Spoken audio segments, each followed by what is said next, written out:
Welcome back. President Joe Biden is on his way to coast to the Democratic Party's nomination, his re-election campaign, despite some long shot challenges. But there could be a bigger problem for him in November. It's in the form of an abandoned Biden movement. A growing number of Muslim Americans are behind it. Let's bring back David Millage and Kevin Perkins.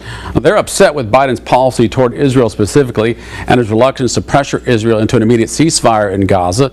Now, they wouldn't get their way from Donald Trump or almost any of the other Republican candidates on this issue. Instead, though, they now plan to get behind a third-party candidate, or at least they're threatening to.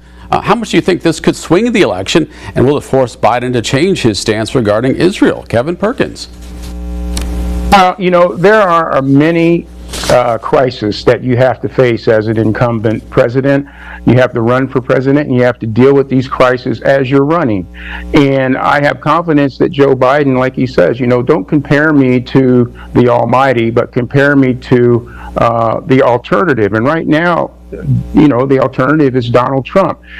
I don't think that he would handle this situation any better than what it's being handled right now. We have time to let this work out. Of course, people do not want to see all the atrocities that are happening there, nor does our president, and he's doing everything that he can to minimize that. We have to give this time to work through, and I think we'll find on the other end some positive outcomes. Kevin, what do you think about a third-party threat, though? If they threaten to go with a third-party candidate, doesn't that hurt Biden? Kevin?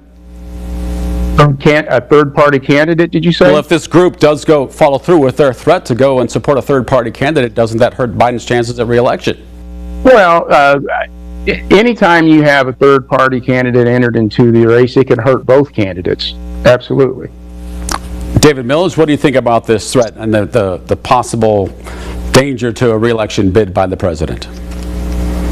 Well, I hope this doesn't force Biden to change his policy towards Israel. We've always had Israel's back. To his credit, he has taken Israel's back in this situation. And we should encourage Israel and give Israel the tools it needs to wipe out this threat. Sometimes you got to go beyond politics. Will a third party hurt Biden? Probably. Will a third party also peter out as the election approaches? Yes. They'll be faced, there are two choices. You get a third party, you're hurting one of the two candidates. And probably if Biden sticks with Israel, he's going to make some Muslim people mad, and it will cost him votes. David Millage, Kevin Perkins, thank you both for the conversation. Both of you be safe.